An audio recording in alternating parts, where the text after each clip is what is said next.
The town of Farmington. Respecting history, planning the future. By thanking all of you for being here this evening. This is going to be a presentation meeting for options for the Farmington High School.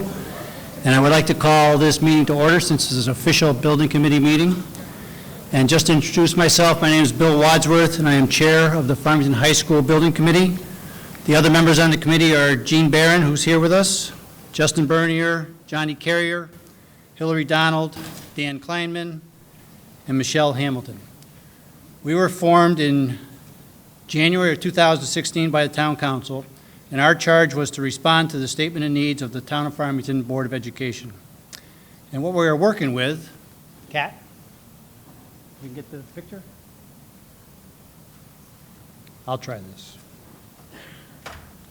Oh, there we go. What we're working with is a 1928 original building, which is in the green on the lower left of the screen. That building is now 88 years old. In 1952, there was an addition. 1964, there was an addition. 1978, there was an addition. 1996, there was an addition. And 2003 was the last addition was put on the school. That's a total of 5 different additions in the past 88 years. As a result of the expanse of the school and the age of some of the parts of the school, we have certain issues that we're facing almost school-wide. One of them is code requirements. Another one is maintaining ADA requirements both in the building and the athletic fields. One is safety and security requirements. We have 23 different access points and exit points in the building. And then there are space needs within this existing facility along with the sprawl. Since it's always built as a single-story building, we have no vertical movement up and down, so the school just kept going out and out. Our goal is to address all the issues of the statement of needs. Now, we're not looking for a 10 or 15-year solution to the high school. We're looking for a 30, 40, or 50-year solution to the high school. And also, we're considering educational requirements, and I think the word these days is 21st century learning.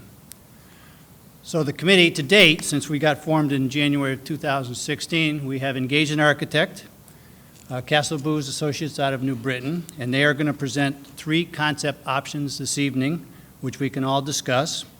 And then one of those options will be selected for moving forward, probably somewhere along in the end of January. And from that, they will prepare a schematic design on the selected option. We've also engaged the owner's project managers, and they're helping us to maintain schedule and to develop soft costs for the project. We've also engaged the construction manager, and they will develop construction costs on the 3 concepts, which should be ready for view somewhere along the end of January. And then from there, we'll pick the one we're going to move forward with, and then we'll develop a construction cost on the schematic design. The committee work going forward, we're presenting to the community tonight and looking for your input. We'll present to the Board of Education next Monday and to the Town Council next Tuesday with these 3 options. Again, looking for feedback, issues, comments, and concerns.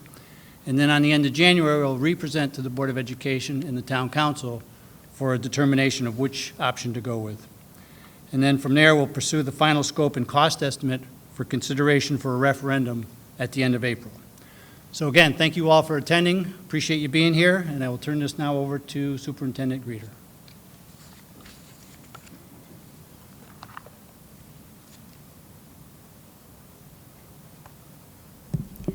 Thank you all for attending tonight's community meeting. I'm going to provide a very quick history on this project and the facility needs of the high school, some of which was just reviewed. So the following studies, reviews, and reports related to the Farmington High School facility took place since 2013. We did an acoustic and auditorium study in 2013, and that study identified needs in this auditorium as well as our music instructional spaces. And then in 2014, the Office of Civil Rights did a review here at the high school that happens every 10 years, identifying several ADA compliance issues. A full facility review was conducted in 2015 by Tecton, identifying needs throughout the school building, which are outlined in the project statement of need, which is on the website. And then in 2015, we did create the statement of need. It was again, approved by the Board of Education per Farmington Town Code 53-2, and the Town Council established the Farmington High School Building Committee in January 2016. The New England Association of Schools and Colleges, NEASC, completed their review in 2015-16 of Farmington High School, and this report identified facility issues as well, which I'm going to highlight in a few moments. So given these studies, reviews, and reports, the following FHS facility issues have been identified. I'll start with the infrastructure deficiencies. So state and federal requirements were highlighted. The building and the athletic fields do not meet numerous state and federal codes, including ADA. Security, after doing a review of security in 2012, we found many issues here at the high school which we've tried to address, but the facility remains the facility. So there are security issues. We mentioned those 23 points of entry and really no easily identifiable main entrance. And then facility infrastructure, an aging HVAC system, mechanical, electrical, and plumbing systems, most of which are at the end of their useful life. We have a building envelope and insulation issue causing indoor temperatures to fluctuate with a lack of reliable heat and excessive warmth in the learning spaces throughout the school year. So students often have to wear layers here, and our teachers do as well, because it changes if you're in different spaces in the building. Inefficient building layout, and if you went on the tour, you experienced that, and old systems creating high energy costs on an annual basis. We do have recurring maintenance issues, some planned, and we put those in our budget, many unanticipated major repairs. On the teaching and learning side, we are a school and a school district known for the education we provide. We're consistently ranked in the top schools in Connecticut, and even on a national level, we're a P21 national exemplar district, and that includes our high school here. And so one of the things that I'll highlight first is accreditation. So the New England Association of Schools and Colleges placed FHS on warning for one of the accreditation standards, Community Resources for Learning, and this is primarily due to the facility. And according to NEASC, facility and space issues are constraining the implementation of curriculum and instruction, and there's a lack of full compliance with state and federal laws related to the facility at FHS. There's inadequate facility layout and space issues, and that is implementing teaching, learning, and programming. Undersized spaces like our auditorium that we're all in, cafeteria, media center, and some science classrooms. We have a high daily classroom usage, which strains the facility, and it limits current and future programs. We do require more space in our classrooms, more classrooms in the school. There's a lack of collaborative workspaces to support 21st century curriculum instruction and programming. Primarily a one-story layout, which creates inefficient student traffic flow during the school day. We have to use the circle for students to pass through just so students can get to classes on time. This sprawling facility is caused from these multiple additions since that original 1928 building, and it does not align to today's existing and future curriculum, instruction, and programming. So that's an overview of the issues with the facility. Thank you so much.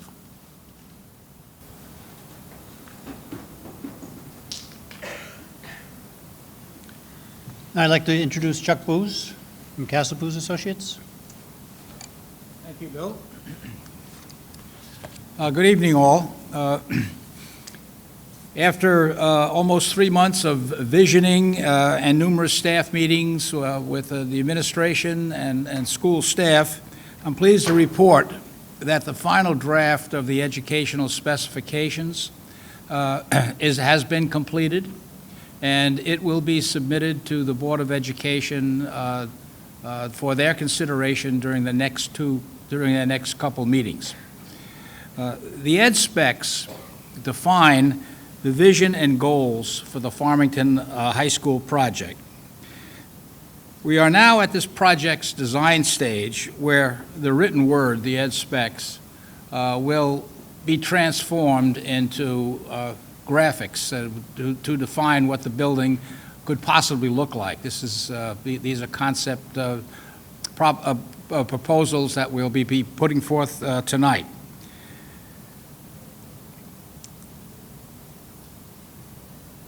Please know that the designs, the design that we're going to be showing you are a work in progress, and they will be refined as we go along, based on input from the public, input that hopefully we'll receive tonight, as well as the other project stakeholders, administration and staff. The building committee made it quite clear to us that we're to seek out comments from the public and process those and incorporate whatever suggestions that are worthwhile into this project.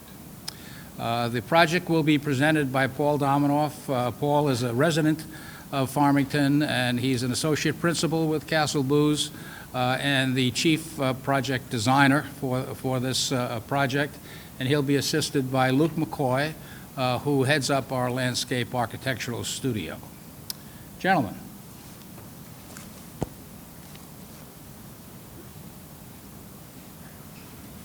Hi, everybody.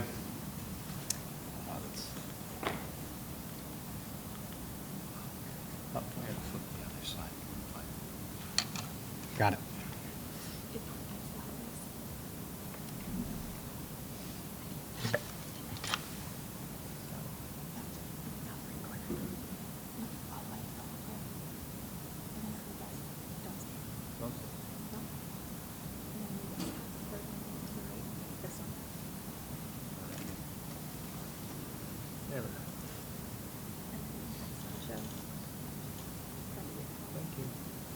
All right, sorry for the delay.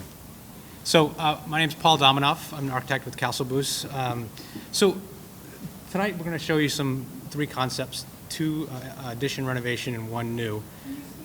Sure, can you hear me? Sorry. Who here went to the visioning workshop? I'm just curious, back in the fall. Okay, there's some people, good. So some of this you'll recognize. Big picture, what we want to think about tonight is that the facility, we need to take a global look at this facility. Some of the administration went to a Harvard workshop 2 years ago, Kathy?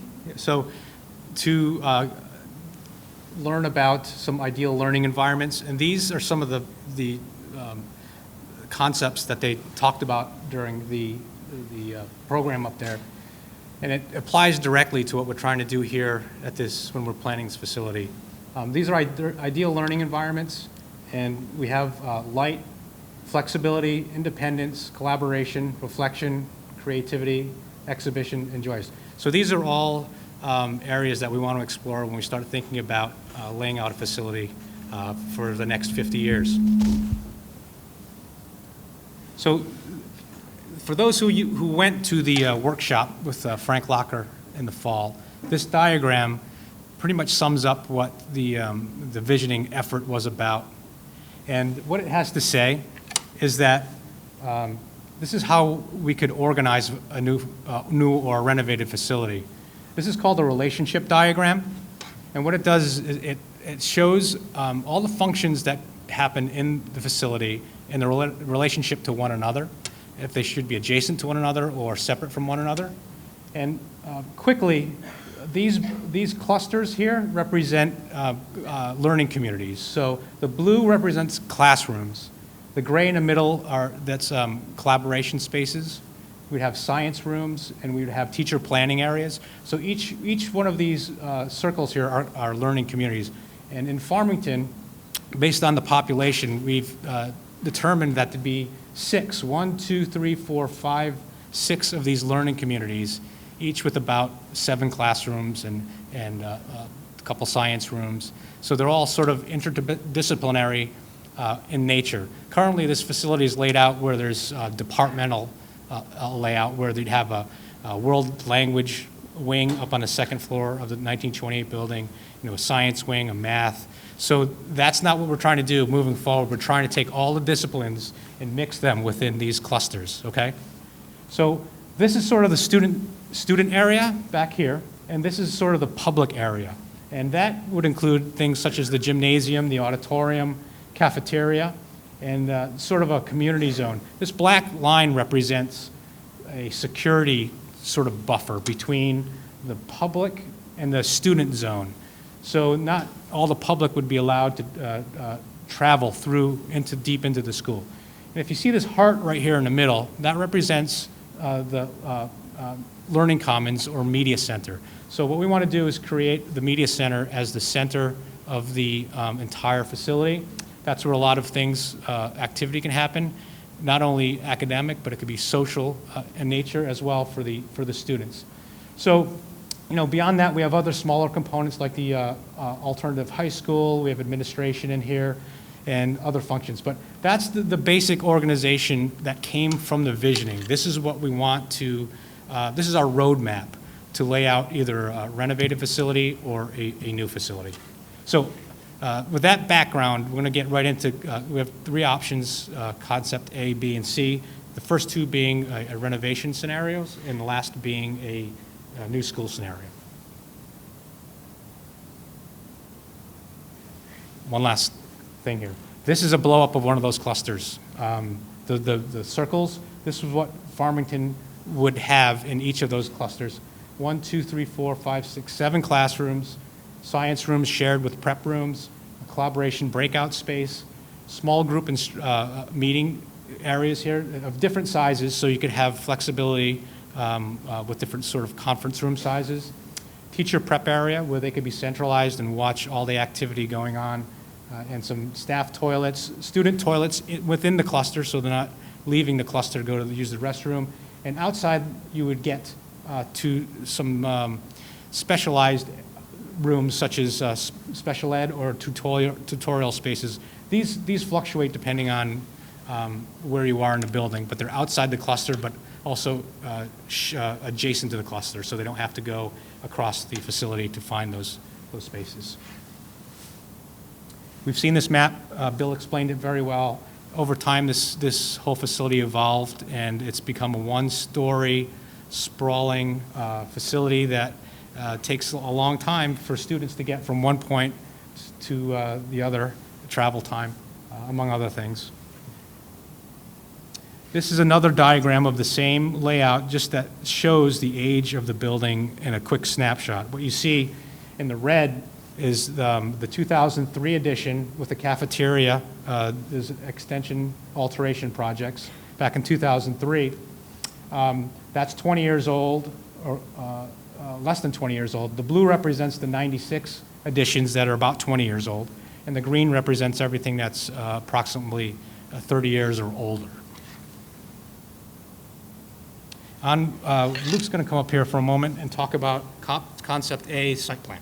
Thank you. As Paul mentioned, we went through a series of 3 different concepts for these, 2 of these being renovation and addition, working with some of the existing building, and then the third being a new concept. So this is the first of one of the renovations. What I've done, and hopefully everyone can hear as I point up here at the same time. So looking at the building here, the white pieces that you see, those are portions of the school we've tried to use but will be repurposed within it.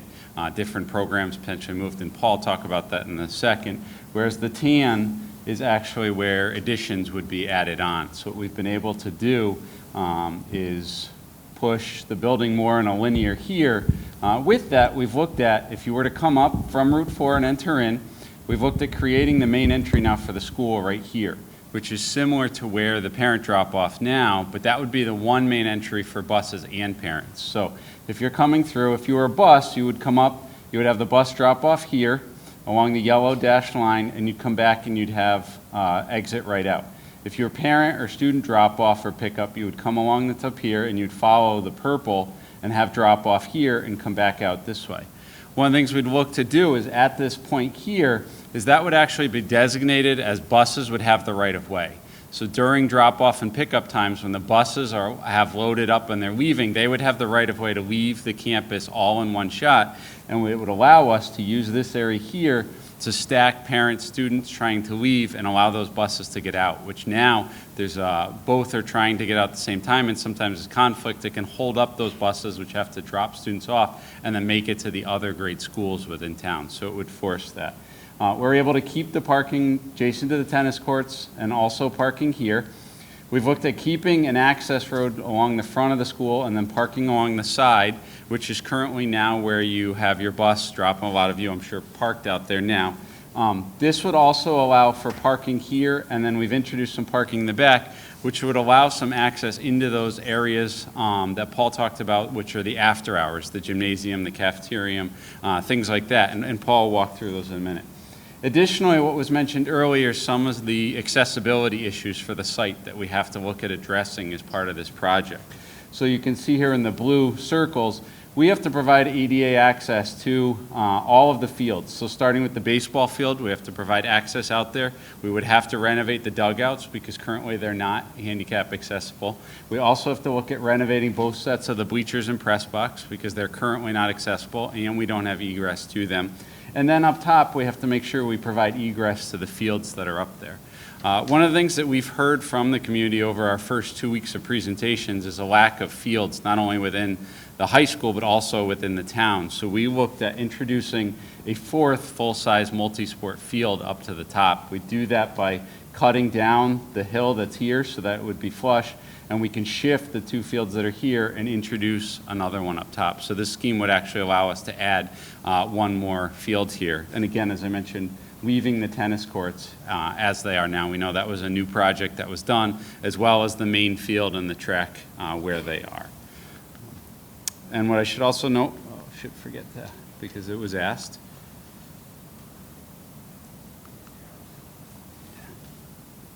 The red arrow back here, I forgot to mention, the intent of that is only for emergency access. So that would be a potential access route that would be locked and gated, but it would only be used in the emergency of if you could not exit off of Route 4 or there was traffic, too much traffic here, emergency vehicles may have to get through. That was something that came out with meeting with town staff. They really wanted to look at a second point of entry onto the campus besides just on Route 4. So in all of our schemes, you'll see this red. And that's, again, only for emergency access. It's meant to be gated and locked, a lockbox for those emergency type vehicles to get through, not to be used on a daily basis. Move this over a little bit so you can hear better. So this is the floor plan of Concept A. Can everyone hear me back there? Good, okay. So just to orient everybody,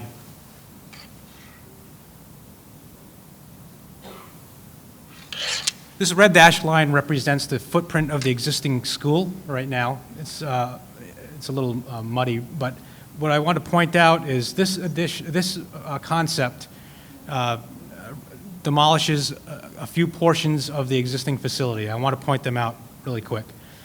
This is the 500 section of the building, the 700 section wing of the building, and also the 800 wing of the building where the current library is. So,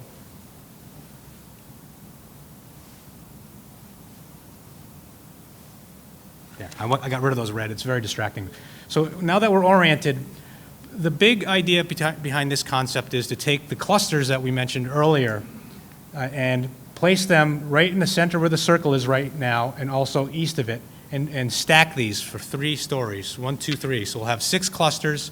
Each cluster has the 7 classrooms, 2 science rooms, and so on.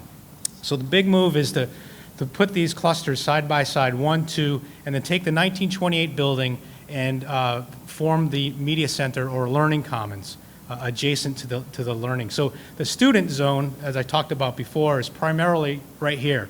And we can organize all these 3 by taking the corridor that currently exists on the outside of this wall here in the auditorium, that wide corridor, and you drive it through to connect to the new single, highly visible, secure main entry.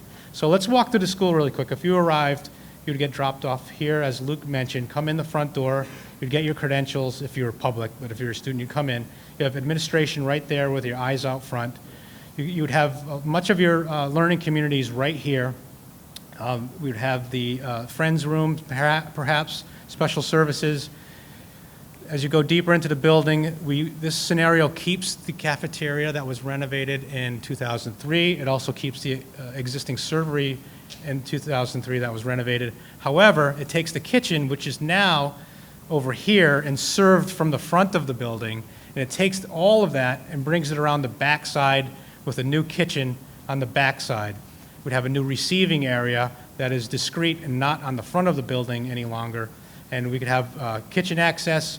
We'd keep this, I believe, is the 600 wing, and we could repurpose that for the mechanical. So this is where the sort of the back of house functions would be, all serving the new kitchen, existing servery, and cafeteria.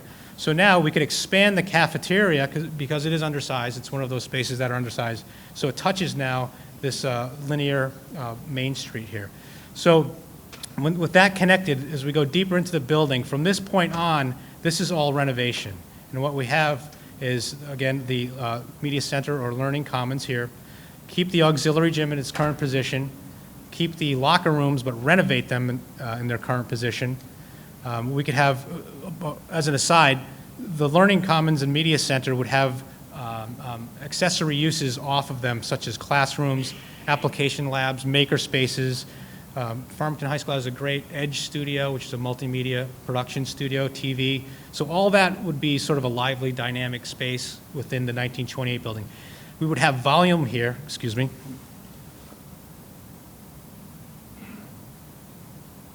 We do have volume in this position because I'm not sure if many of you know, but the 1928 building had an original gymnasium on the backside where the band room is. So there's volume that we could have a two-story condition and spaces upstairs as well, looking down into the learning commons. But as we go deeper, auditorium, we would renovate this auditorium. We'd push out towards Route 4 and also expand the roof height to get the volume that we would like in a function auditorium that serves primarily music, and would accommodate the drama portion of the program for the proposed little studio black box theater. And band and choral would also be high volume spaces built within the existing gymnasium across the hall right there. So we have volume here. We want to create more volume here. And at the very end of this, Main Street is what we have is our tech ed shops. And stacked above this, you'll see on the next level, are the arts. So what we have at the end of this whole composition is that we have performing and visual arts and tech ed, where you could design things, come down here, build things, and collaborate all in this area of the building. So that works out pretty nicely. As you come around the building, every thing from here on up is new as well. In the gymnasium, we propose a brand new gymnasium. There's talk of doing a shelter as part of a community shelter as part of this whole complex. That would likely be the gymnasium to hold people, such as we had that storm back, I believe, in 2010. This is the other entry Luke was mentioning. Perhaps there's an event or staff entry where we could have people coming in. Instead of coming, you could come in here and come to events, but we'd have an opportunity to get people in directly to games in the gymnasium. We have a fitness room that could potentially be open to the public with glass on the outside so people can use it after hours. As we come around, finally, the existing 2003 900 wing of the building, we could think about repurposing for the alternate high school and potentially additional locker space. We have lockers up here to the very far tip of the north of it now. We could expand on that. If we go upstairs,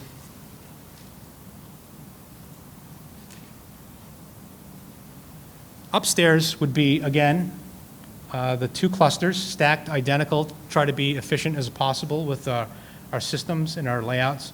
We would have the upper level of the Main Street, a little hole here that we could look down into the cafeteria space, so it'd be a double high volume here. This would all connect to a big, large stair that we've been calling the amphitheater stair. Now, there's images of this later, but it could spill down into the learning commons. We could have some of the adjacent spaces, more maker spaces, and this is a collaboration space we've kind of labeled the cafe, but all circulating around this reading area. And back over at the Performing Arts and Visual Arts section, We'd have art above here, the mezzanine level of both the studio theater and the auditorium. And, thank you, the upper level of the 900 wing, we could repurpose as well to put Board of Ed. When this building was planned, they planned for space for a stair and an elevator, so we could probably capture that and potentially add another stair. But this could house the Board of Ed in this scenario. And lastly, the uppermost floor. We have the same condition with the clusters, and we have the upper level of the 1928, we proposed that guidance could live up there. So that's concept A. Let's just go through the other concepts, then we can, I'm sure there'll be a lot of questions we can talk. And Luke will start with the site plan for concept B. Thank you.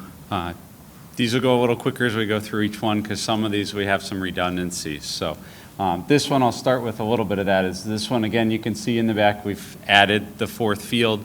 We provided the same ADA accessibility to the site features such as your main stadium field, your press box, bleachers, your baseball field, dugouts. So moving forward, this one again is a renovation and addition. What you can see here is this white box and also this area here are the portions that we're looking to renovate, whereas the tan is the areas that would actually be new construction as part of it. Again, building around those bubble diagrams that you saw earlier and trying to work the program within the existing building.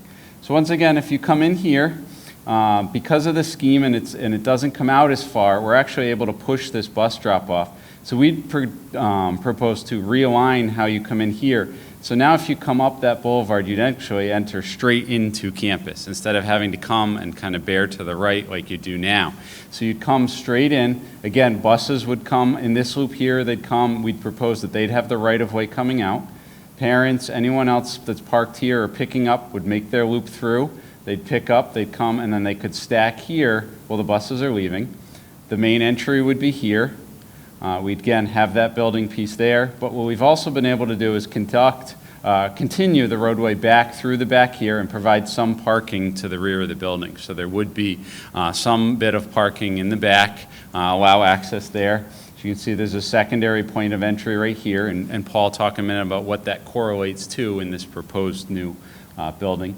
We've also looked at pulling this roadway that goes along the front and actually pulling it out a little bit over that slope that's there and providing some additional parking here. That's for a different use within that portion of it. That's Board of Ed, correct, is proposed. And Paul talked about that's proposed for the Board of Ed location there. So that's why you'll see we've added some parking here, which would give direct access into the new home for Board of Education.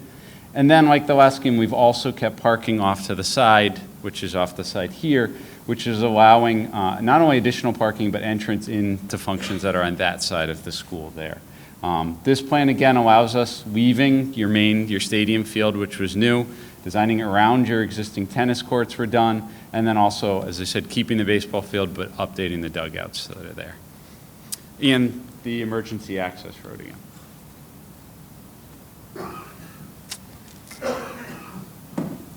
Okay. Just to orient everyone again with the red lines, this is the existing footprint of the current building. In this scenario, we would consider demolishing the 400, 500, 700, 800, and the cafeteria as well.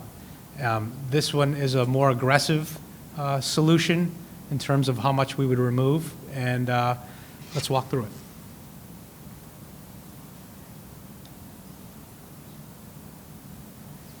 So,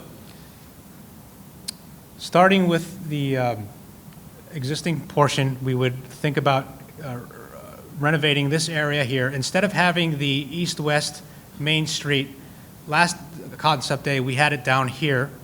This takes the clusters and flips them in sort of a north-south direction and takes the Main Street and brings it up to the northern edge of the existing gymnasium. This is the existing gymnasium box right now. So everything from this line northward, that's an addition, okay?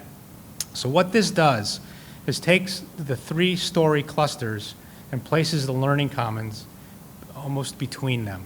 which is a really good condition to have the students in this student zone with the Learning Commons and Media Center centrally located.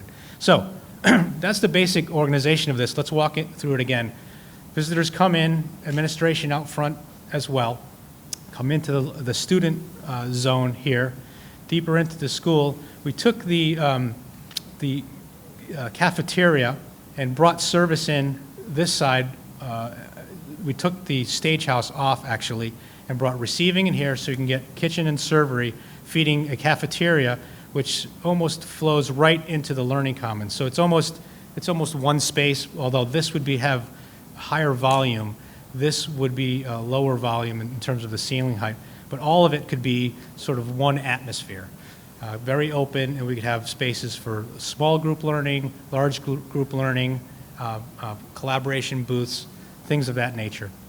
As we go deeper down into the school, auxiliary gym remains the same, just opposite, brand new gymnasium, toilets, fitness, and some of the PE functions are over here. We could have special services off of the gallery as well. Renovate the locker rooms. We could have culinary off of this corridor. Band, choral, adjacent to the new auditorium, new stage. A black box theater again within the gymnasium volume, and at the end, again, tech ed and art above. You know, this also allows for access around the building to get to the shop spaces where you need overhead doors and things of that nature. As you go back into the 900 wing, we could again propose alternate high school and locker rooms as well. Some of the functions also include the maker spaces and applications labs, friends room, right in the student zone of the building, not in a public zone. So the majority of the day, the students would be sort of in this zone, and then they'd go to their specials and to the cafeteria through this area.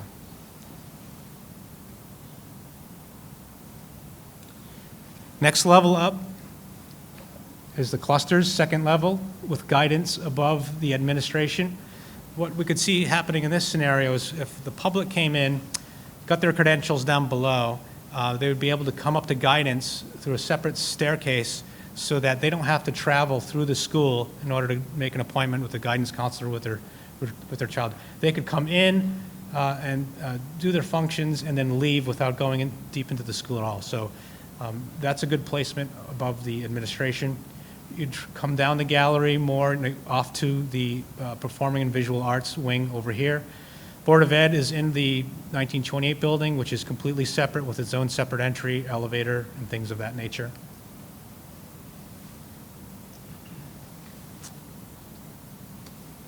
Upper level is quite simple, very simple circulation between the clusters, opportunity for a green roof, potentially an outdoor terrace as well. And then you'd see the third level of the Board of Education as well. Okay, on to the new option, option C. Thank you. So again, on this one, the white shown here is what would be kept of this original facility. And then in here is actually proposed for a new high school. To orient yourself, this is where your current 3 natural grass fields are up on top. So again, to walk you through, you would enter the same way, and we'd have a loop road that runs all the way around. What we'd propose is if you were a parent, a student, a teacher coming onto campus, you would come up and follow this around, and you would come to either a parking lot, or you would come through to the parent drop-off, come back, and then loop back out. What we'd have here is a second part here, which would be access road and for parking for this building that's to remain for Board of Education use. What we have dotted here in yellow would be for deliveries and bus drop-off only. So buses would come up, they'd make their way up, they'd drop off, and then they'd come back down and exit out. We've shown for deliveries off here for garbage, for cafeteria, things of that nature. And what we've also been able to do is that sloped area that's here, we've been able to carve that and use that for the building. So those clusters that Paul talked about in each of the scheme, and I'll show you in this one, the lowest level of the cluster is actually going to be almost the same elevation as your existing school is now. So when you look at it, it would kind of be called a basement, but you wouldn't actually be in a basement. You'd walk right out. Then you'd walk to above that, which would be the main level, which would be at the top of the hill, and then you'd have a second story above that. So we'd actually look at taking that down and then actually carving out some of the material here so that the school doesn't sit way up on that hill, but it sits into it and we can make the elevations work with it. We'd also look throughout this area to add to the existing vegetation to make sure that it's a nice dense buffer for the residential area that's around it as we did this. Again, we would have to upgrade the bleachers, the press box to have access to those. We were able to not touch the stadium field, the baseball field, or the tennis courts as part of this. And then to relocate those 3 fields, we looked at down here. So we'd have 1, 2, and a third multi-sport field.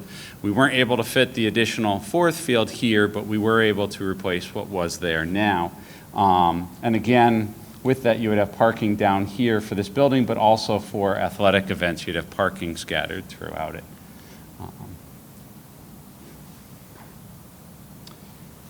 Similar option for the building. We also looked at keeping that 2003 piece, which houses some of your locker rooms now, down there with those fields. We thought that that may be really a neat option to have that building and be able to keep some of your athletic functions like team rooms, things like that, for the students that are accessing these fields down at the lower portion, because we do know that the high school would sit up higher and you don't want to be traveling that far back and forth during some games or during halftime, things like that. So keeping that. But the drawback is we can fit these 2 fields here, which are full-size multi-purpose field, but the 3rd field becomes more of a practice field. So you wouldn't be able to host the JV or varsity game on it, but you could use it for practice so you can rotate through when other fields are being used for games.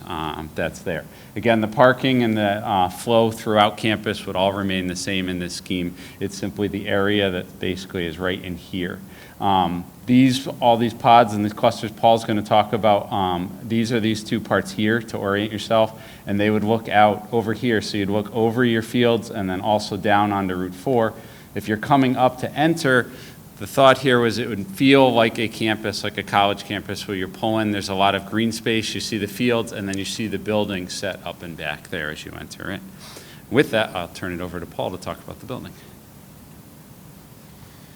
So, as Luke mentioned, the position of this new facility is driven by probably the biggest opportunity on this site is the views from up on top of that hill. You know, if you think back, the original position of the 1928 building, the original designers and builders probably had that in mind where they positioned it on top of the hill way back.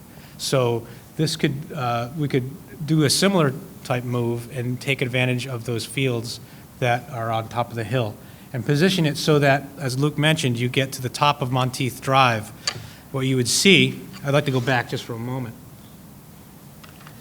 What you would see at the top of this hill is sort of a green belt of all the campus in front of you, and then have a view of the facility up on the hill oriented towards that approach. So, with that, these are the clusters on the lowest level, and as Luke mentioned, they're essentially dug into the hillside with a courtyard between them. This could be similar to what the senior patio is now, but it's a little quadrangle if you think about it. And at the lower level, you would have a connection to the shop spaces in tech ed where they could have overhead doors and access directly to the outside, and we could, within the hill, this is all unexcavated, you could put some storage and mechanical functions that don't need daylight or windows. So as you'll see as you go upstairs, you know, the whole Main Street concept that we've been putting forward on concept A and B, this arcing motion here is the same concept positioned on top of the hill, all oriented towards the view towards the south. Even the clusters at the tips, the breakout space could be all glass, so it's overlooking the Farmington River. So if we go upstairs, this is the main level where most of the facility would be. And so if you remember from Luke's site plan, student and visitors would be dropped off here instead of having a direct linear progression through the building with the main street.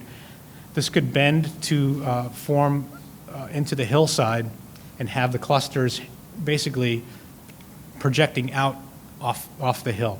You'd have glass all across the front here, oriented towards the Farmington River. And as you approach the building, this is the student zone again, public zone back here. You'd come in, administration up front, right to the media center, learning commons, more collaboration space. We could have the culinary program here off of this spine, this amphitheater, or another collaboration space. Oversized stairs could be here. Leads right to the cafeteria. Receiving could be here with a new kitchen, servery, feeding. We could have seating against the glass, overlooking the views out towards the river. And at the end, we could have some special services like the Friends Room adjacent to the cafeteria, art as well, stacked above Tech Ed below. So this is where most of the students would live, and other than being in their clusters traveling vertically, this is sort of the heart of the school. As we saw in Frank's diagram, that's the heart right there, right in the middle. So if you were coming in from the public side or staff entry, we have a single entry, a shared lobby between the auditorium and the gymnasium. Here we have a double gymnasium plus an auxiliary gymnasium, whereas the other two scenarios we were always showing using the existing old gym for the auxiliary gymnasium. So all the PE functions and fitness could be here. Again, this could be accessed for the public from outside. Have the lockers inboard. We could have auditorium with a choral and band and practice rooms between them. Black box theater adjacent. So this is sort of the performing arts wing over this on this side, and the PE side over here. Receiving on the back side. Luke showed perimeter road. We could have receiving back here. The uppermost level, clusters again, gallery space. These represent open to below, where you could look down into the cafeteria, look down into the Learning Commons and Media Center. Guidance is again stacked above administration, so public doesn't have to walk through the entire facility. More maker spaces, the Edge Studio that Farmington currently has, and there's even thoughts, we could even expand in the future if we chose to do so. Have room for that, and a green roof potentially. We could walk right out. And this is again the mezzanine levels of the auditorium and studio black box theater. So that's the uppermost level, and that's the example of what we have in mind for the amphitheater, where it's really not, it's a multi-purpose use here. It double dips as a large group gathering space, and it uses it as a vertical circulation as well. So it's taking advantage of both conditions. And it could be a good social component for students at school too. And I believe that's it. That's it. So with that, I'm sure there's a lot of questions. So, and again, this is all a work in progress, and we want your comments because we're going to this will be evolved.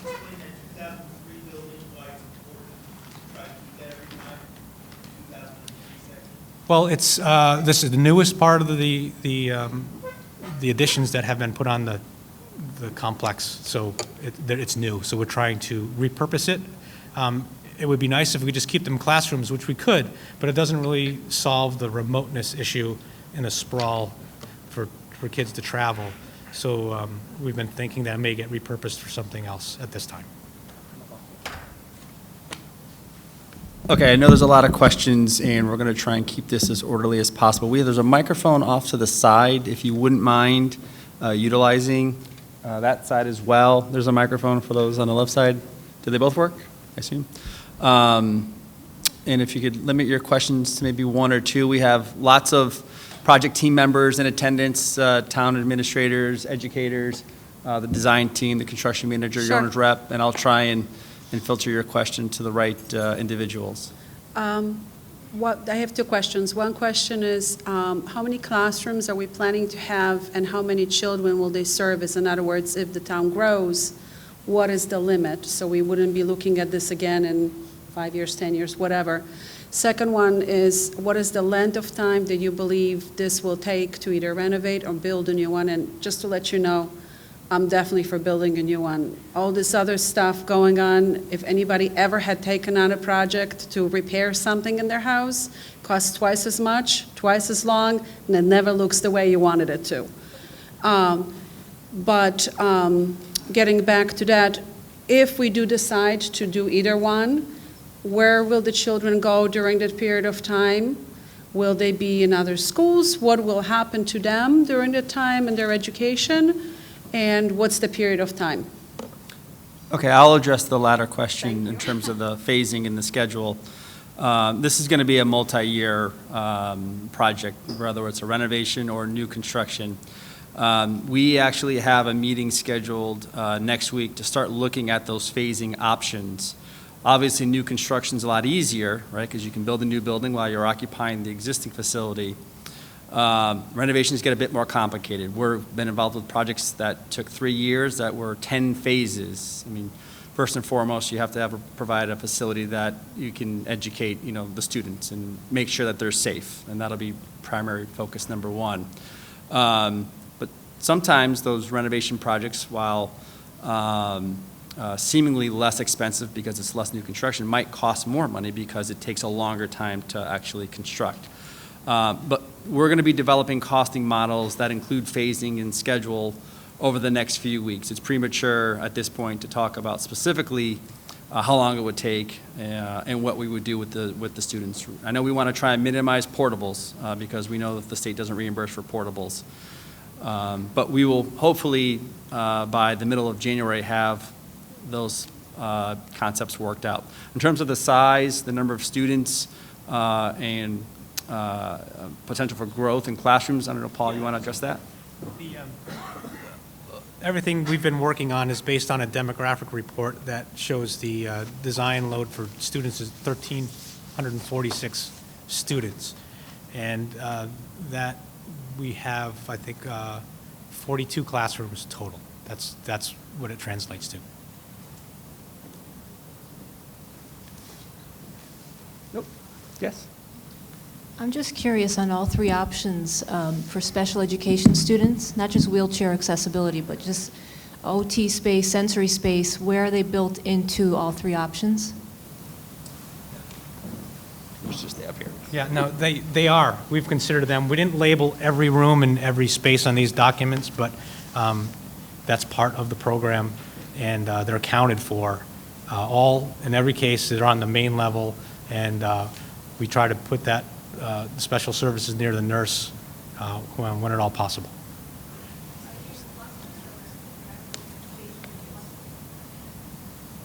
There are special ed resource rooms within the cluster, and then there's the current STEP program and sales program and ED program are not in the clusters, outside the clusters, but there's some learning centers within the clusters currently.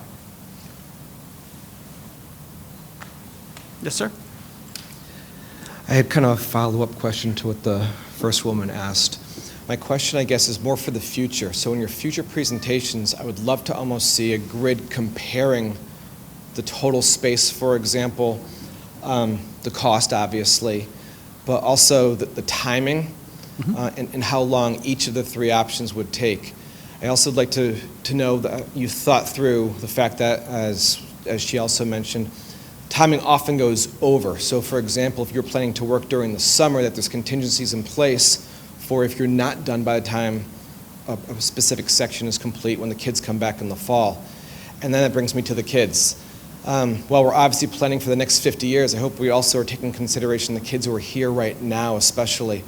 Looking, for example, you mentioned kids who receive special education and the number of distractions. The students who were touring us were absolutely amazing, by the way. They were wonderful. They mentioned how they're late to class on a regular basis. And I'm thinking with construction in place, obviously there's obstacles by virtue of sections being closed potentially, but also the noise factor. And that goes beyond the health. So when we have our future presentations, would it be possible to have almost a side-by-side comparison of both the cost, the square footage, the classrooms, and then how it might impact also the future? Because as we were talking to the students, they're saying one of the impacts that we have as far as more than anything, space is class size. So class size is big as a result of lack of space, but so are class offerings. So right now, it's hard for me to envision. All three offerings look great for different reasons, but I can't really compare how it will impact the kids. Thank you. Yeah, good questions, and we will definitely, as we're progressing through this journey, developing phasing options and construction logistic options. There will certainly be some discomfort, for a short while the construction's underway, but at no point will students be in any harm's way, or faculty or staff, for that matter. You've got a great construction management firm hired. We've done a number of education projects, and we understand how to construct new with existing. But certainly, as we're developing the costs, phasing will be a part of that, as well as the schedule. So, a new construction schedule might be like this, but a renovation schedule might be like that. And we have to factor that additional time in, because time is money in our world. Yes. So when you see further presentations, and when we're presenting to the building committee and the Board of Ed and the Town Council the options, schedules will be a part of it, because schedules equal money. And I'm guessing there's a lot more of a range if you're looking at the renovation as opposed to a new one. You'll be able to give a more concise approximate estimation for what a new building would cost as opposed to renovations, because of the unforeseen future.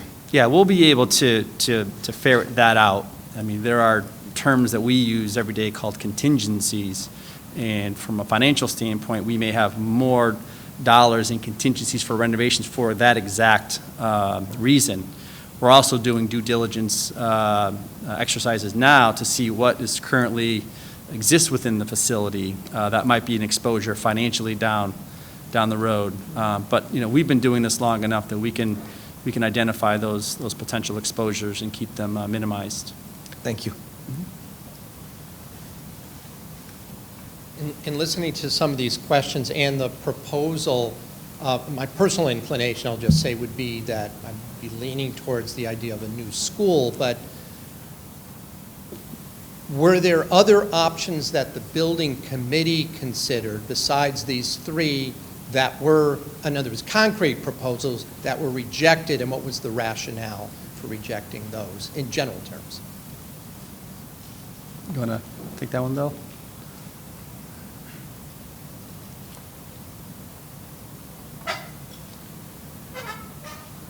When we put out the RFP for architectural services, we had proposals from 10 different architectural firms throughout the state of Connecticut. And so we narrowed that down to 4 that we actually had gone through the interview process with. Castle Booz came up to the top of the list because of their qualifications and their vision. In fact, they're the only ones that brought an educational consultant on board to be part of their team. So we were impressed with that. Our charge as a committee was that through our negotiation and contract with them was that they were going to come up with 2 options for renovations, additions, and 1 option for a new school. So this is in response to that contract. Thank you. Thank you.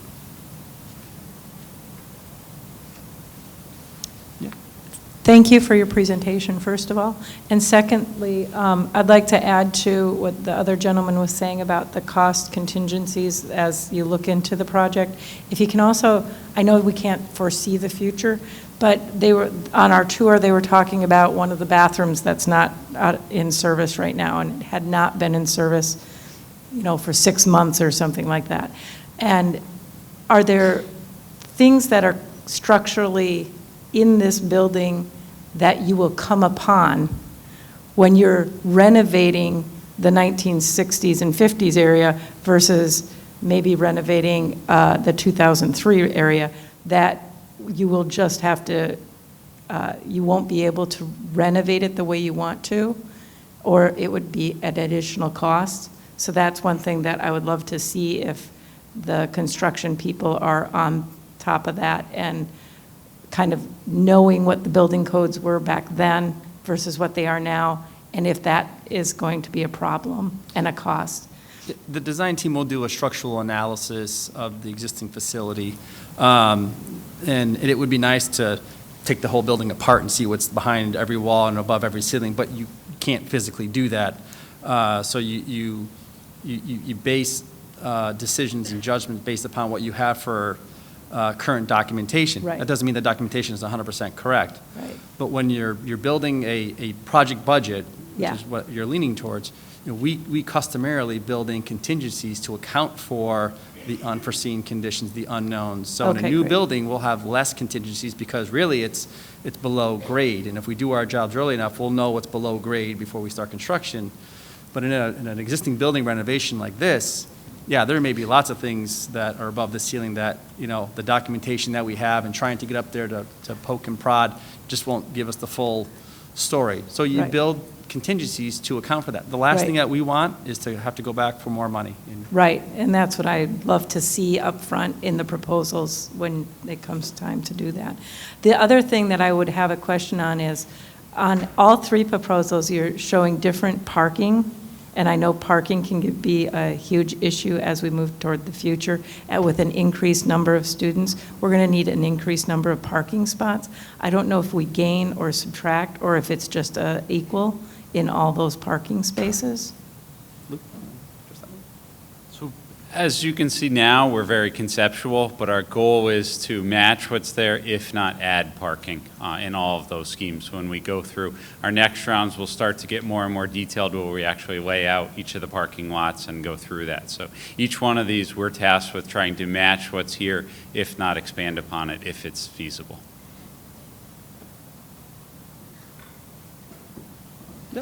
Next. Hi, how are you? Good, how are you?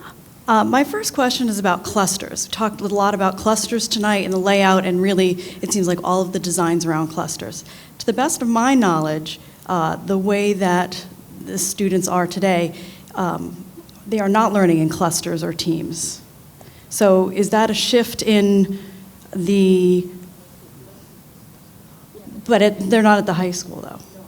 So is that a shift in the learning concepts as well? So I think that is a big question. Maybe that's more for Board of Ed or admin. Yeah, I'll let Kathy respond to that, but I can honestly tell you, in Yep. the high schools that we've been involved with, Yep. clusters.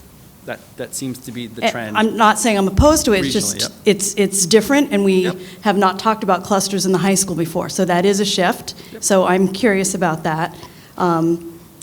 And then my next questions are, in option A, it seemed like there was no renovation to the cafeteria or cafeteria space, which I know is a huge issue, so that is a little concerning. I think the level of documentation is very rudimentary, very conceptual. I think the Okay. thought is that there would be some level of renovations in there to address the needs of the sightline issues. Okay. And expanding it for the larger student body that you have today. But, those drawings are very, very, conceptual at nature, and as they get further developed, you'll see more detail about what would actually happen in each of those spaces. Okay, and stating up front, I'm 100% for new school. So my next two questions or comments are, keeping the old gym, which is what its name is, the old gym in Plan A and B, that doesn't really make much sense to me. As well as in Plan B, I think it was, all of the new mechanicals were in one of the oldest buildings, the 1928 building. And again, I'm not an expert on any of this, but it just doesn't make sense to put all of the new mechanicals in the oldest building. So I guess my biggest question is the clusters question. Okay. Kathy, you want to address that concept?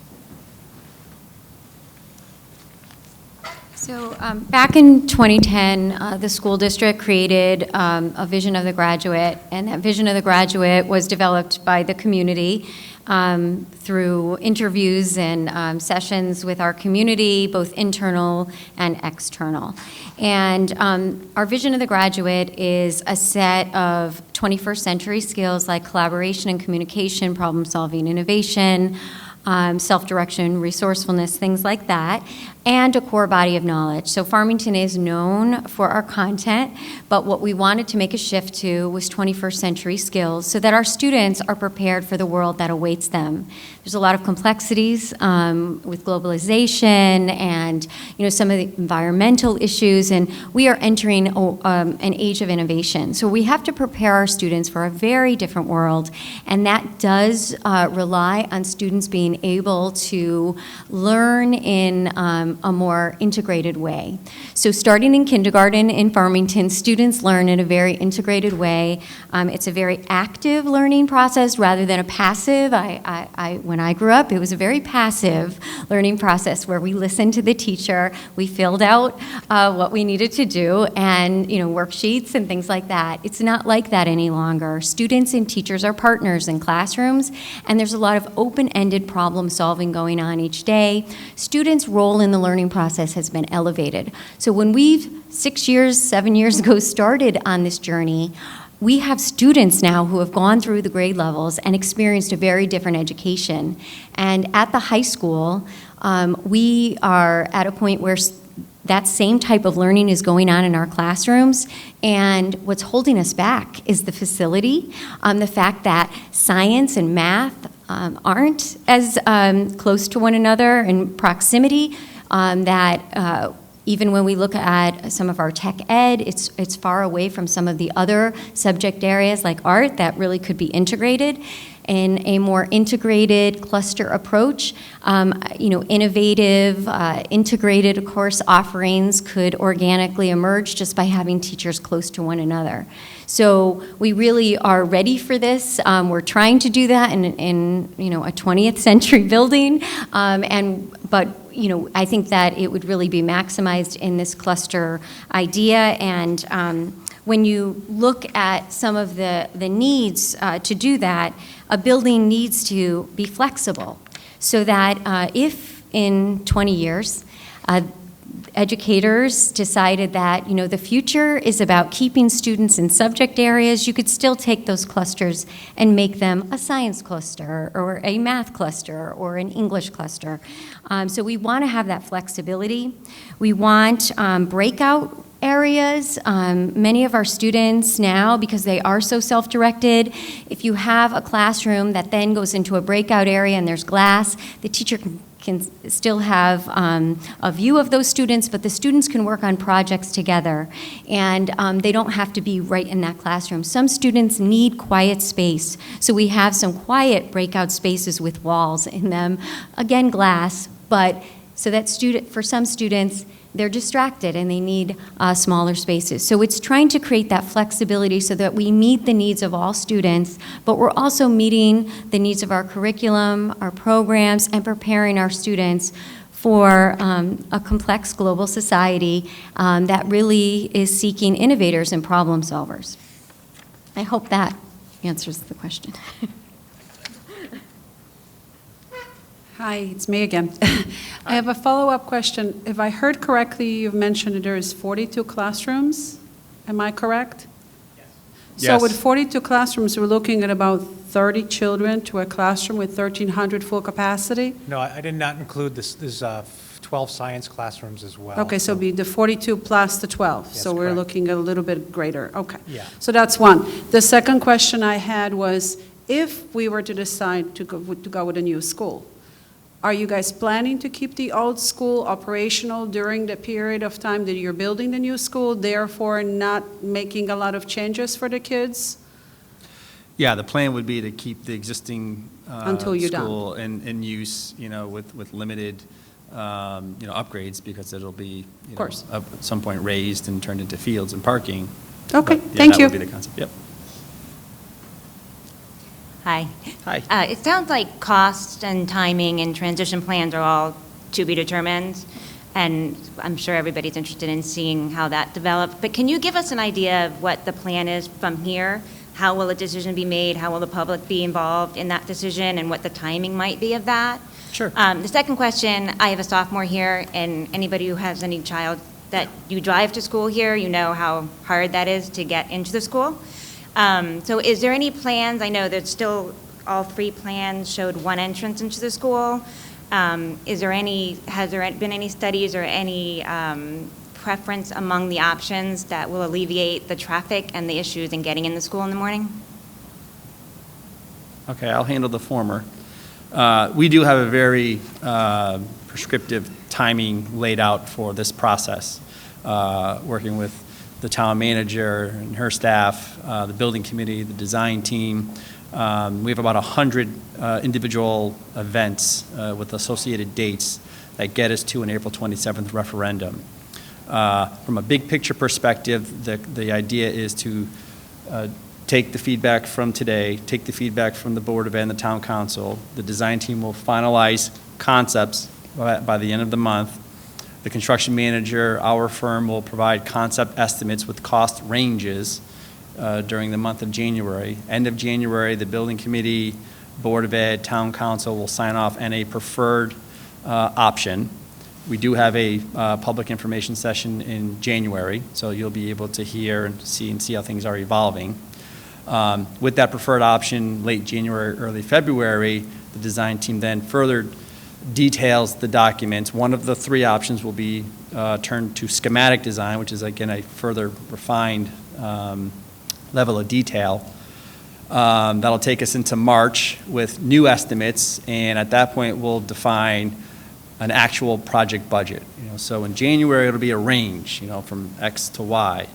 Come March, it'll be X or Y. At that point, it'll go through planning and zoning, all of the other approvals, building committee, Board of Ed, Town Council, and then ultimately referendum in April. So it's been laid out every date between November and April 27th is identified.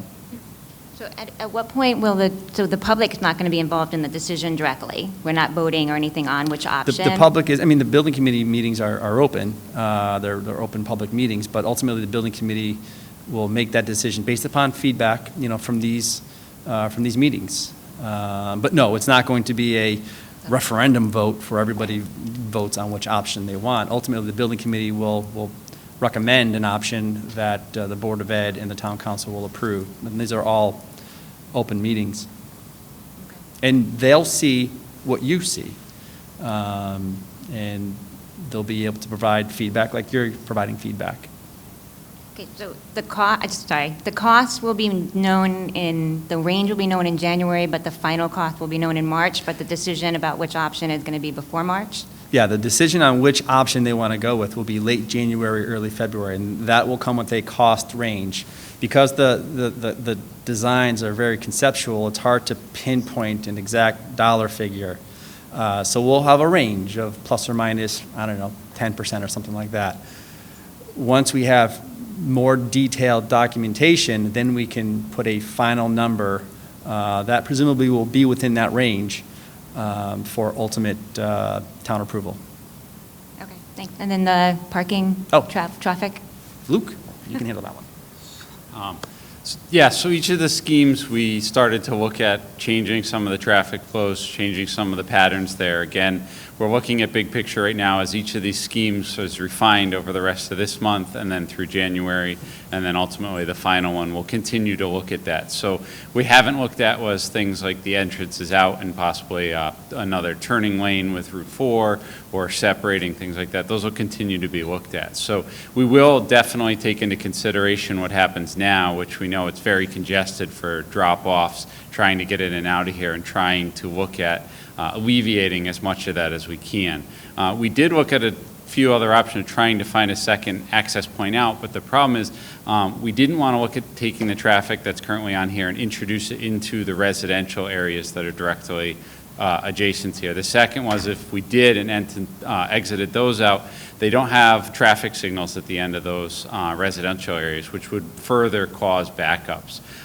Speaking with the state traffic, trying to introduce more traffic lights within that short period really isn't feasible. So we are looking at trying to create the best options with utilizing the current exit and entrance in the school, but changing the internal circulation around the school with each of the schemes.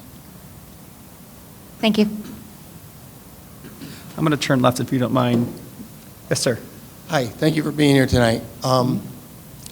school has a really great robotics program, and they were lucky enough to have somebody donate warehouse space where they really took advantage of it, and they did a lot of great learning there. They also did a lot of collaborative work and a lot of independent work there, and it was great to go there and see the kids working like that. And I just wanted to know, like that robotics program, it takes up a lot of space. Is it anything like for that being accommodated in this, in the new designs?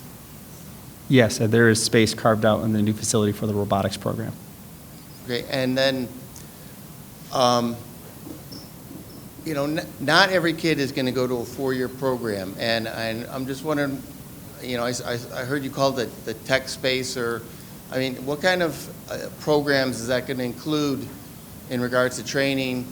I know from personally that like every tool and die shop in Connecticut has help wanted signs out, and so I think we should be thinking about technical education for people who want to go that route. Is there going to be any plans for that? Well, you can confirm, Kathy or Paul, but I believe there's a wood shop and an automotive program, culinary as well, STEM, robotics, any other specialty technical makerspace? Yeah.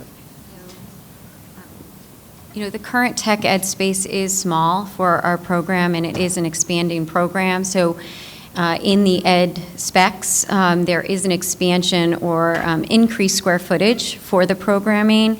There are more spaces that are considered maker spaces, which very much align to a tech ed hands-on approach, but with 3D printers and things like that. So we definitely see that as an important part of our curriculum, and we see that more and more students are looking for those opportunities. We have heard at times, well, there are technical high schools, but our students do want to be have a comprehensive high school experience. And so we want to provide those opportunities here at the high school. We have an excellent staff here for tech ed, but we do believe that there could be more integration. Many of you have heard of STEM, but there's also STEAM, where you add art into, science, technology, engineering, and mathematics. So we absolutely are building spaces for the future, and knowing that that is absolutely an area of need in Connecticut and beyond. Thank you. Hi. I have a few questions. The first one is piggybacking on what someone was talking about with the budget and those questions. And we haven't talked about any sort of state reimbursement with that budget, so I'm just wanting to throw that out there. I'm curious, when we are given the different funding, what this means. I know we've done other school builds, like for example, Westwoods. If we didn't build that year, we were going to not be eligible for state reimbursement and things of that nature. Because looking at either of these options, or they're all going to, I believe, have a pretty hefty price tag just in general, because they are major renovations. My second comment or question is, first I have to tell you I'm thrilled that we're going to have a real entrance again, and I just want to ask that I hope there's designated parent parking there, because it is a nightmare to get into the building in general if you are a parent. So that's just an aside. And I also appreciate you not diverting traffic through that neighborhood, because that's where I live. The question I had about the 1928 building, the original, we've talked about keeping that structure, which I am a proponent of, and using it for Board of Ed buildings. Are there renovations tied to that, or are we saying we're leaving that building as is? So that's just sort of a question, because some of those spaces we've said they're there, and I don't know if that really means nothing happens to them or not. And then my final comment gets back to the clusters, and maybe this isn't the correct forum, but as a parent, I'd be very interested in understanding if this means we're moving to some sort of team concept, because that's what it looks like to me, with the way it's structured, like it feels like an IAR. And what are some other schools that have done this, and what are the results? I'd just like to understand a little bit about the benefits, or does this just give us more flexibility to maybe change scheduling to get to like a block scheduling, which would be in my opinion, fantastic. So I'll stop talking. Okay. So you can answer. I'll take the easy one, the state reimbursement. That's easy. Okay. We're going to look to maximize the reimbursement for the town of Farmington. We're still in very early stages of development, of conversations with the state. We've had multiple meetings with the state. The Office of School Construction Grant and Review is the entity that we meet with. And they are aware of the project. They're on board. They want to help. And they will work with us, and we will work with them to make sure that everything that the town of Farmington is eligible to be reimbursed for will be reimbursed. But it's way too early to even think about what that might be. When we're talking about budgets in the spring, we will have estimated town of Farmington share as well as estimated state reimbursement share. But that won't be until probably, the March timeframe when we're starting to get final costing models in line from the construction manager. So I hope that addresses the state reimbursement question. In terms of the parent parking at the entry, yes? Yeah, that's typical of new schools when we redesign. We have the drop-offs, we have the main entry, but we also provide for not only accessible and handicap parking, but visitor parking that's right there adjacent, so that those people coming during the day for a meeting or part of a classroom or something like that, they have the ability to come and go right from there.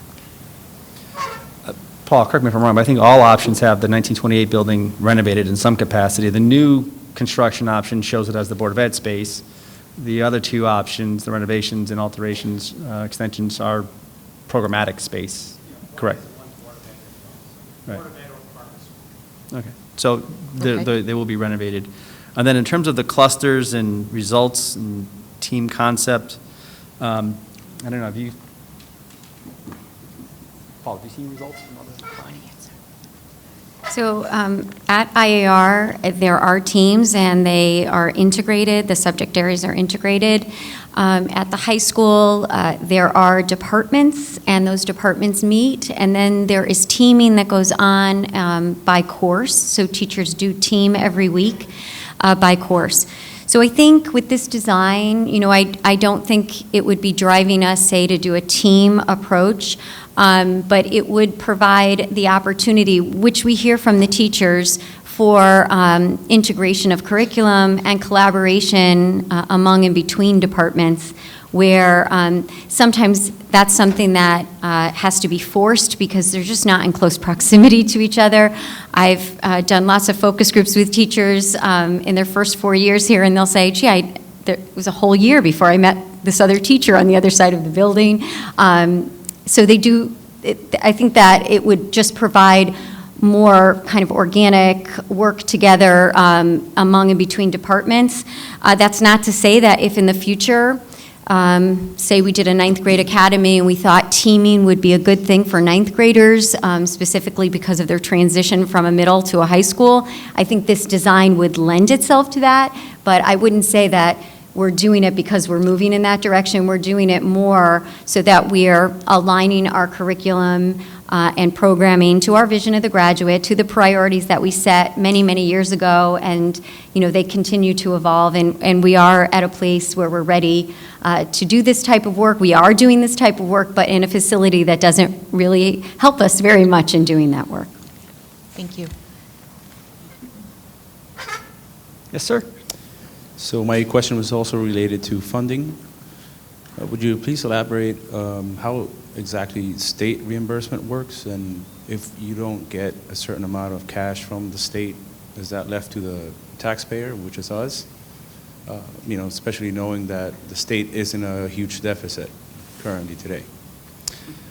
Yeah, so regardless of the state, fiscal situation, the state has a process where they reimburse towns for school construction projects, renovations or new constructions. And the percent varies based upon renovations or new constructions. And, that will, in fact, be part of the equation. When we're developing budgets, we're developing, again, costing models. Once we know what we're renovating, what's eligible for reimbursement in the renovation, what's eligible for the new construction versus ineligible. We'll know, within a pretty good range of what the state's share will be. Again, more towards the February, March timeframe versus, December or January. But the state definitely will be participating in this project. But I can't give you, right now, the reimbursement rate is 29% for a renovation for what's eligible and 19% for new construction. And that's all we know at this point in terms of what the state would contribute is the percent. And where would the rest of that come from? Typically, towns bond for the balance of the construction costs. It'd be the town share. My other question is, of the three options we saw today, has it ever been considered a fourth option where you build a completely second new high school as a second high school as part of the town? So keep this high school and just build a Keep it second high as it school? is, do what you got to do to keep it up to code. I mean, my fear is that in 30, 40 years, you're going to run into the same thing again, and just why not build a second school altogether? You're going to need it anyways. Yeah, I don't think that option was ever considered for a second high school while maintaining this as a high school. I know usually projects evolve over state enrollments, whether they're increasing or decreasing. The state will allow you to build a facility, whether it's a renovation or new, based upon the highest projected enrollment over 8 years. They don't care 40 years down the road. If you have a problem in 40 years, you can come back to the state and seek additional funds for a new program. But I don't think it was ever an option to keep the existing high school and look to build a second high school in town. Will that ever be considered? I don't think it's part of this program, no. Thank you. You're welcome. A green roof was mentioned. Is this going to be a LEEDs building? It'll be at a minimum high-performance building, which is the state requirement for state-funded projects in terms of which is, in our world, high performance is the same thing as LEED, the Leadership in Environmental Energy Design. The only difference is you don't get the plaque that sits on the wall.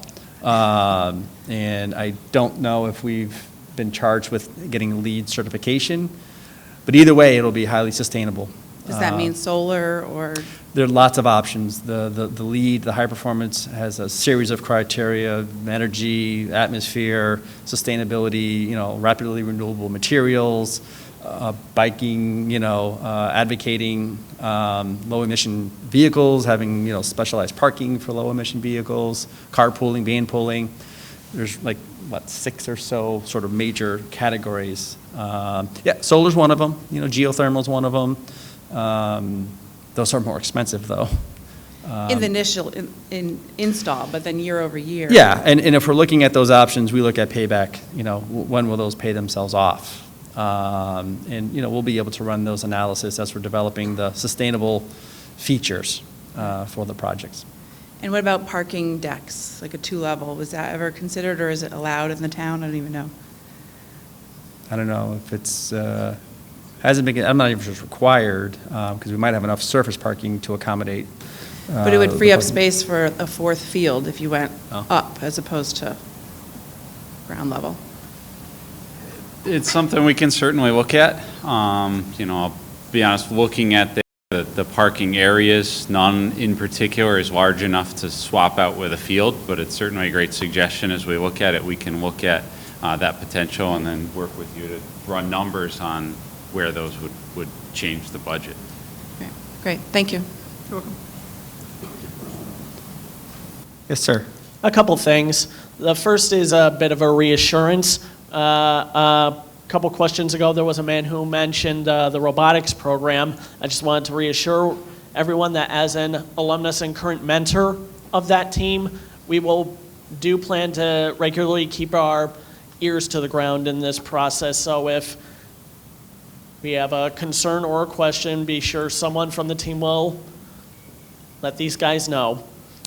And another one is hopefully to nip a problem in the bud before it shows up. One thing the student tour guides mentioned is that noise from the auditorium, like during a concert or a play, can interfere with noise coming from the gymnasium if there is a game going on simultaneously. And I noticed that in at least two of the concepts, they had the larger gym, whether new or not, was still in relative close proximity to the auditorium. Is this potential issue going to affect the design at all? Well, I'll let the design team speak to that. I know the current facilities probably don't have the right acoustical treatment for either side to absorb the noise, which is why there's the transfer of the noise. You can, and I've seen, large volumes of space, auditoriums, gymnasiums in close proximity, but when they're treated acoustically appropriately, you couldn't tell what was happening on the other side of the wall.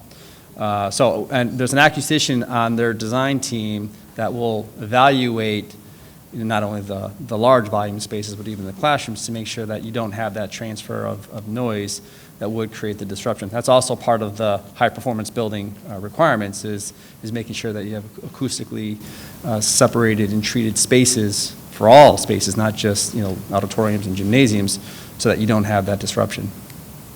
Right. Thank you. You're welcome. Hello. So I just wanted to start with a couple of compliments or comments, I guess. I was very happy to see the increased space for special services students.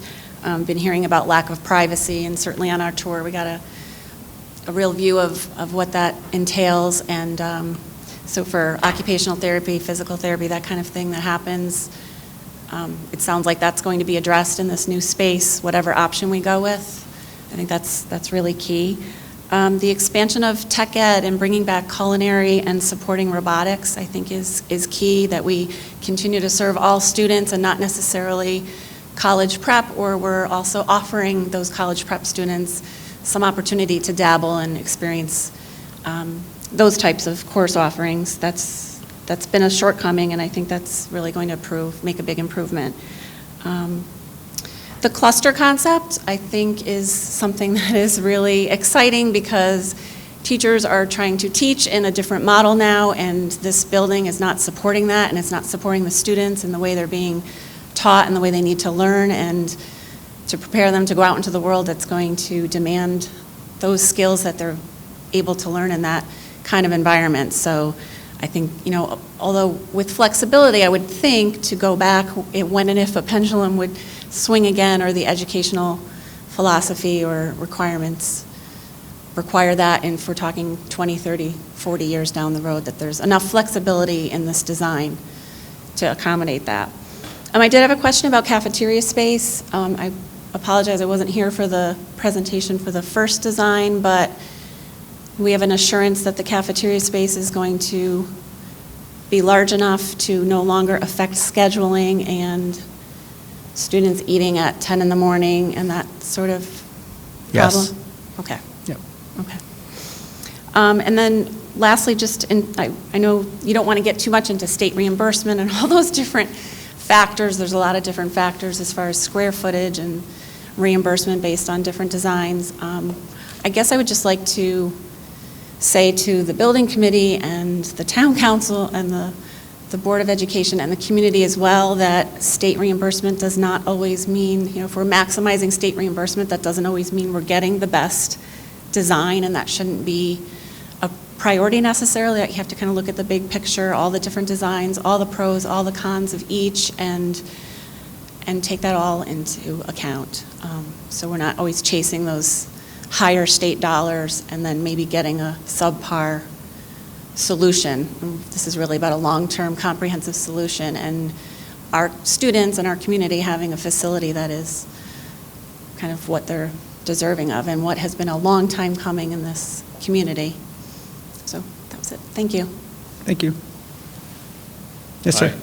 I have a couple questions on the site plan for the new building. Number one, the perimeter road, as it goes around the outfield fence, the baseball, and abuts the properties along Knollwood Road. There's a very narrow buffer there, and I'd like to know how much of the town space or the property, how close will that road get to the property line that separates the houses and the high school property? Is that going to be a two-lane road? Number one, and the second part of that would be how close it'll get to the properties.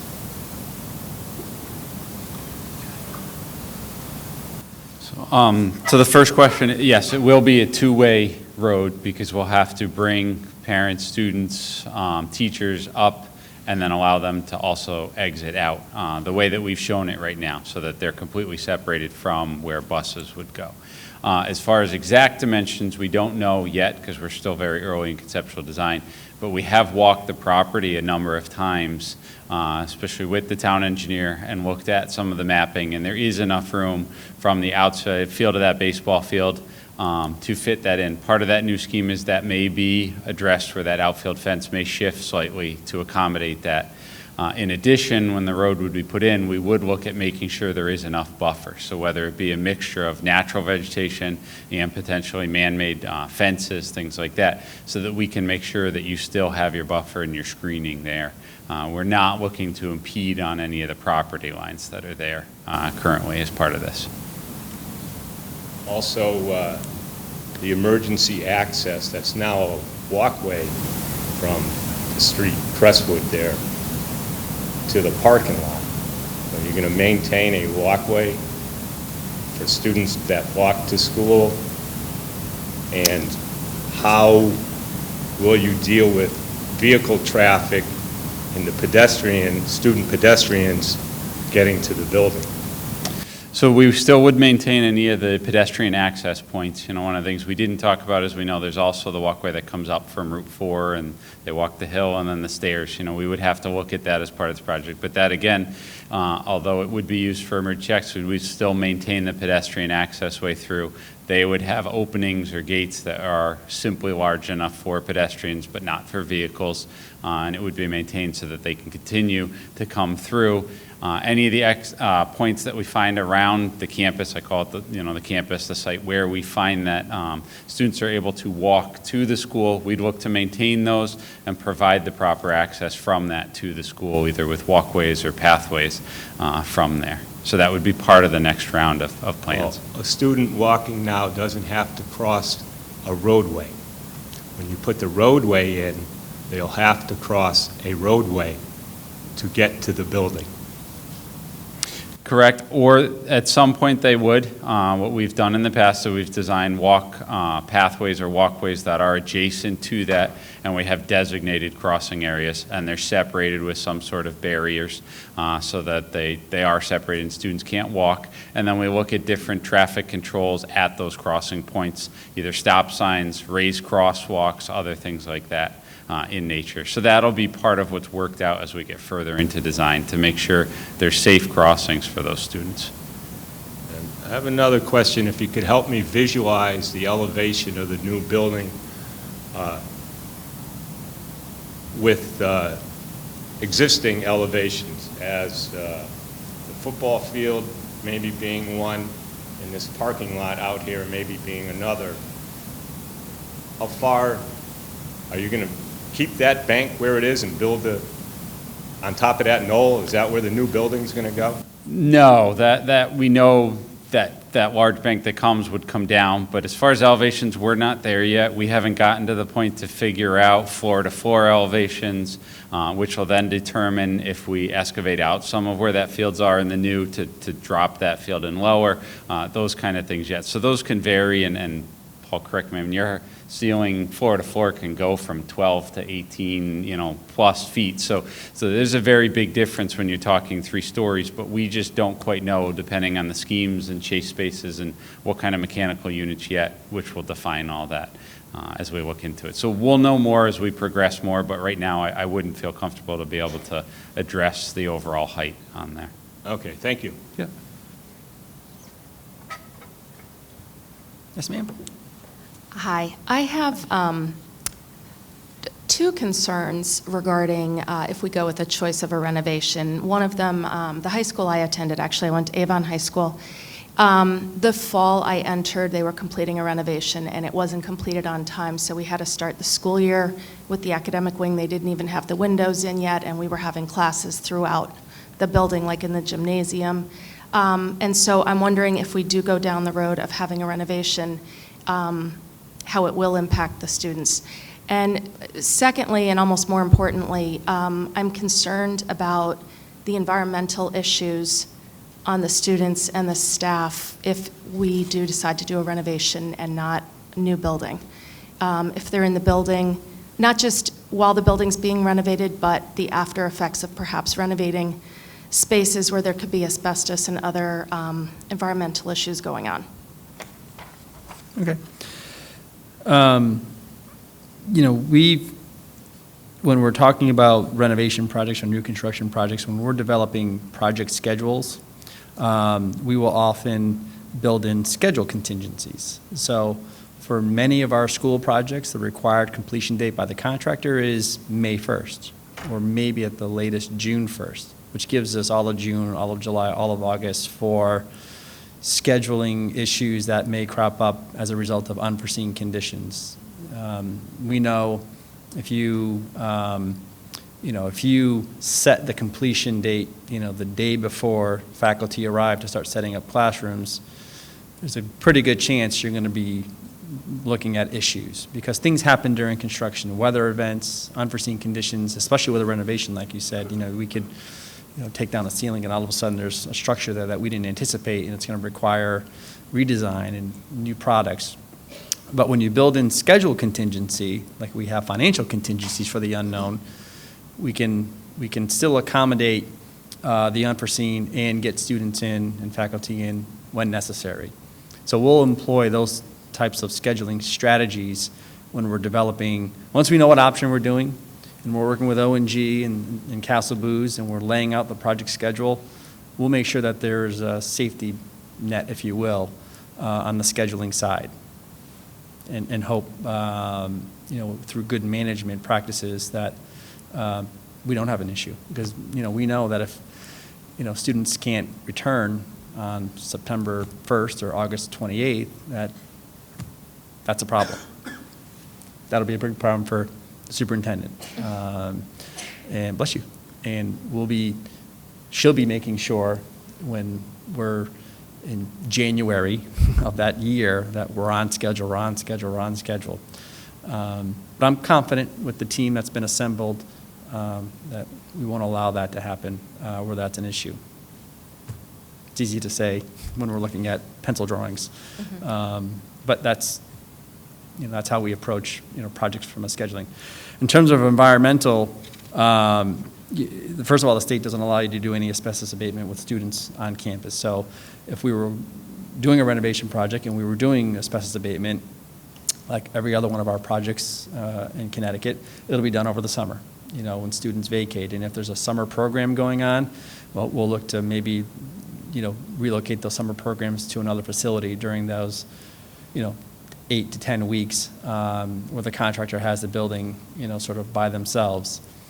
At no point will students be exposed to any environmental hazards as the course of construction.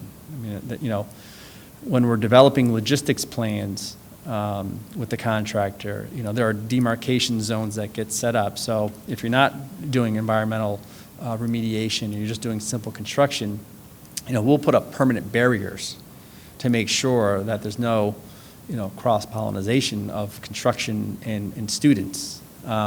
Contractors will have their own separate entrance, their own separate parking. We've developed logistic plans where contractors park literally, a quarter or half mile away and have to hoof it, because we don't want them, crossing with the students.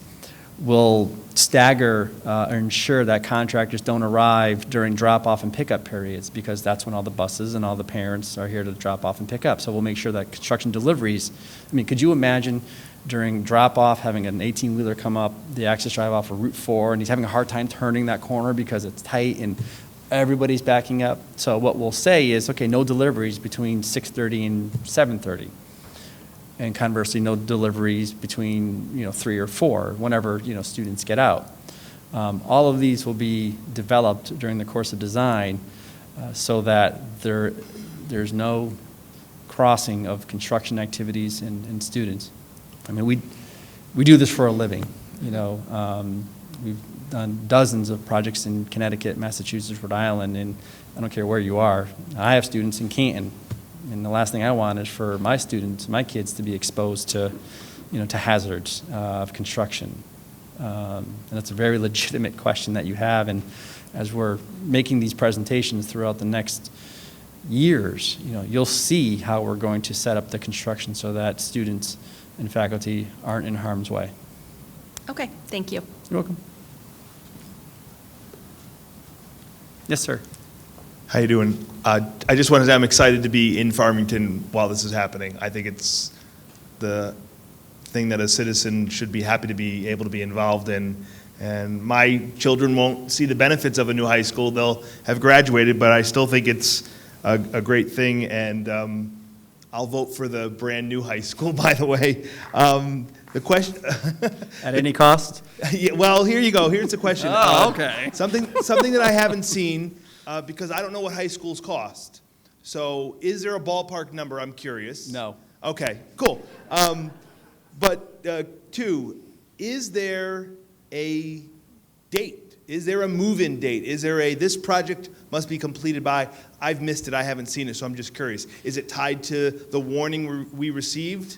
Or is it just tied to whatever the schedule might be? So I'm curious about a date. Yep, the only concrete date that we have right now is that we need to get our grant application into the state of Connecticut by June 30th, 2017. All other dates are nowhere near being set because as we described earlier, you know, a new construction, you know, will take less time, even though it's a, you know, X amount of square feet of new building. You know, when you're talking about, and you looked at some of the phasing options or the renovation options, that's going to have to be phased over a longer duration. So when we get to the period of showing the options to the building committee, then we'll have some dates. But I couldn't tell you today what they would be. Yes, sir. All right, I'll make it quick. We've hired an architect, obviously, in a construction management firm. Once we've decided on a project and you've given us pricing, does it go to bid or we've set already that this company's doing the project and that's it? That's the cost and that's what we're going to go with? Well, once the budget is set, that's set, right? I mean, if we do our jobs, the design team does their job, and the construction manager does their jobs, you know, the amount of money on that referendum is all that will be needed for this project. And ideally, some money goes back. But having said that, you know, all three firms have been retained for pre-referendum services. So if at the end of the referendum period, the building committee decided to make a change to the team, they have that right. But, you know, if we do our jobs right and we get a project that is meets the programmatic needs and at a cost that is comfortable to the town, and you all approve it, the hope, obviously, is that we're all retained throughout the life of the project. But that's just for the management of it. If you're talking about subcontractors bidding the work, that'll obviously happen. Yes, it has to. It's public construction, public bidding. All right, so I guess it's a budget number, but you mentioned maybe it would come in under. No, it's a budget. It's a budget. You know, it's in our world that is not to exceed budget. Okay. All right. But the scope of work, I mean, if you're asking about bidding, I mean, you know, if we have X amount of dollars, I mean, the construction will be X minus % for all the other soft costs that you don't bid on. I'm more like in a residential thing. You hire an architect, you get a couple bids in, and you go with a contractor. But it seems like we have a contractor. You have a construction manager, and not all, but one of their primary responsibilities is to manage all of the dozens of subcontractors. Mm-hmm. So O&G, who's been doing this longer than probably anybody in the state of Connecticut, you know, they'll bid out the concrete, the site, the steel, the carpentry, the drywall, the painting, the mechanical, the electrical, the controls, you name it. They'll bid it out to multiple subcontractors who will all provide a bid to them, and then they'll they'll package it all, and they'll all work under O&G's, blanket contract with the town. But the town will have one contract, and that'll be with O&G. All the other subcontractors will contract with O&G. Okay. Did I answer your question? Yeah, no, I Okay. just have another one? was curious how it worked. No, that does answer it, but I just didn't know if we try, O&G, whatever, whoever, this guy, and we get the best price, or we just go with So, this. and they did that. They solicited proposals from multiple construction management firms. So the Farmington Building Committee. Yep, the Farmington Building Committee issued a request for proposal for architects, for owners' representatives, and for construction managers, and multiple firms submitted proposals to manage the project during this pre-referendum period for the town. In your world, if you're in residential, what you would do is you would hire an architect, design a floor plan and elevations in a house, Right. and then you'd put it out to bid to 5 or however many contractors to bid it. They'd submit a bid, and you'd pick the lowest bidder, and they would build it for you. We've done that. It's just, it's in layers now. Gotcha. Hire the construction manager first, and then they'll bid out all the subcontractors. So it's all competitive. There's competition everywhere. Okay. But there isn't, whatever, let's say it's, whatever, $10. If it comes in under, it can come in under budget, and then the Yep. town would. Yep.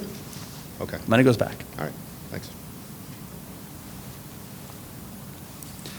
Any other questions? No? Bill, you want to?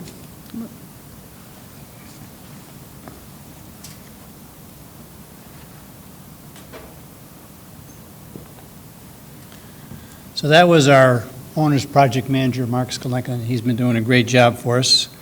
The input that we had this evening, it was exactly what we were looking for, and we want you to keep the cards and letters coming as we go through this process. We have a couple opportunities for that. We have a website, www.fhsbuildingproject.org, to basically see this presentation again. We have it up online, so if you want to study it further and give us more comments, we would appreciate it. And also, we have a Facebook page, FHS Building Project. So that's open for comments and questions and concerns also. So keep talking to us. We're going to be firming this up towards the end of December in terms of the 3 concepts, and we'd love to hear your ideas. So with that, I'd accept the motion to adjourn. Is there a second? All those in favor? Aye. Thank you all so much for coming tonight. Appreciate it.